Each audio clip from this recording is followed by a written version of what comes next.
जितना बड़ा संघर्ष होगा, जीत भी उतनी ही शानदार होगी। नमस्कार दोस्तों, राधे कृष्णा। कैसे हैं आप सब? उम्मीद है आप सब अच्छे होंगे। दोस्तों, आज आपका फिर से वेलकम है कृष्णा मेडिकल में। दोस्तों, आप लोग जानते हो कि आज युवा दिवस है। जी हाँ, विवेकानंद जी का जन्म दिवस। तो आप सभी को युवा दिवस की शुभकामनाएं। स्वामी विवेकानंद युवाओं के लिए प्रेरणा स्रोत हैं। उनके जन्म दिवस के मौके पर राष्ट्रीय युवा दिवस देश भर में मनाया जाता है। जब कोई आदर्शों से भरा जीवन जीता है तो प्रेरणा का पुंज बन जाता है। स्वामी विवेकानंद ने भी जीवन को इसी तरह जिया। खास तौर पर युवाओं के लिए उनकी बातें और सीख अनमोल हैं। उनके बताए रास्ते पर चलकर न सिर्फ सफलता प्राप्त की जा सकती है, बल्कि देश और दुनिया के प्रति अपने कर्तव्यों को निभाने की प्रेरणा भी विवेकानंद देते हैं। चलो जानते हैं दोस्तों, उनके जीवन से हमें क्या शिक्षा मिलती है। तो दोस्तों, स्वामी विवेकानंद के जीवन से संबंधित 2 प्रसंग मैं आपके सामने प्रस्तुत करूंगी। सामना करो अपने डर का। दोस्तों, एक बार बनारस में एक मंदिर से निकलते हुए विवेकानंद को बहुत सारे बंदरों ने घेर लिया। वे खुद को बचाने के लिए भागने लगे, लेकिन बंदर उनका पीछा नहीं छोड़ रहे थे। पास में खड़े एक वृद्ध बाबा जी ने उन्हें देखा और कहा, रुको, उनका सामना करो। विवेकानंद तुरंत पलटे और बंदरों की तरफ बढ़ने लगे। उनके इस रवैये से सारे बंदर भाग गए।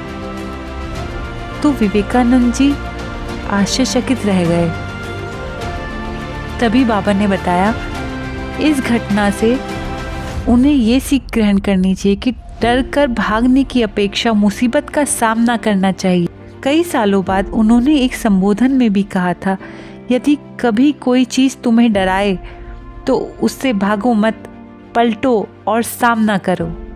दूसरी सीख ये मिलती है उनके जीवन से कि दूसरों के पीछे मत भागो। एक व्यक्ति विवेकानंद जी से बोला, मेहनत के बाद भी मैं सफल नहीं हो पा रहा हूँ।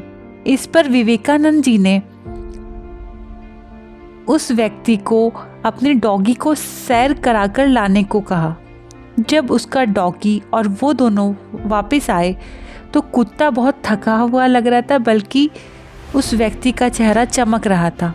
इसका कारण पूछने पर उसने बताया, कुत्ता गली के कुत्तों के पीछे भाग रहा था, जबकि मैं तो सीधा रास्ते पर चल रहा था। स्वामी बोले, यही तुम्हारा जवाब है। तुम अपनी मंजिल पर जाने की जगह दूसरों के पीछे भागते रहते हो। अपनी मंजिल खुद तय करो।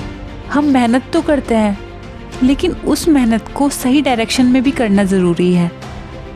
तो दोस्तों, स्वामी विवेकानंद जी की कहानी से हमें यह शिक्षा मिलती है, अर्थात स्वामी जी यह संदेश देना चाहते हैं, जो व्यक्ति दूसरे की नकल करता है, जो दूसरों को देखकर कोई कार्य स्टार्ट करता है, वह जीवन में कभी भी सफल नहीं हो सकता। इसीलिए जीवन में वही कीजिए जो आपको पसंद है, जो आपको करने में आनंद आए। दूसरों के पीछे भागने से अच्छा है अपने खुद के रास्ते पर चले। इससे आपको सफलता मिलना तय है। अगर आप जीवन में दूसरों के पीछे भागते हैं और दूसरों की नकल करते हैं, तो आप भी उस कुत्ते की तरह जीवन भर भागते रहेंगे। इसीलिए दूसरों की नकल मत कीजिए, अपने मन की सुने और अपने लक्ष्य तक पहुँचे। दोस्तों, स्वामी जी के जीवन का एक और किस्सा मैं आपको बताना चाहूँगी। एक बार स्वामी विवेकानंद जी अमेरिका के एक सम्मेलन में भाग ले रहे थे। सम्मेलन के बाद कुछ पत्रकारों ने उनसे भारत की नदियों के बारे में एक प्रश्न पूछा। स्वामी जी, आपके देश में किस नदी का जल सबसे अच्छा है? स्वामी जी का उत्तर था, यमुना का। पत्रकार ने फिर पूछा, स्वामी जी, आपके देशवासी तो बोलते हैं कि गंगा का जल सबसे अच्छा है। स्वामी जी का उत्तर था, कौन कहता है कि गंगा नदी है? गंगा हमारी माँ है और उसका नीर जल नहीं है, अमृत है। यह सुनकर वहाँ बैठे सभी लोग स्तब्ध रह गए। तो दोस्तों, अंत में मैं यही कहना चाहूँगी कि स्वामी जी के विचारों का अनुसरण करें। स्वामी जी एक महान व्यक्तित्व थे। जो कोई भी व्यक्ति स्वामी जी के विचारों का अनुसरण करता है, उनके व्यक्तित्व का अनुसरण करता है, वह जरूर महान बन जाता है। ओके, राधे कृष्णा दोस्तों, नमस्कार।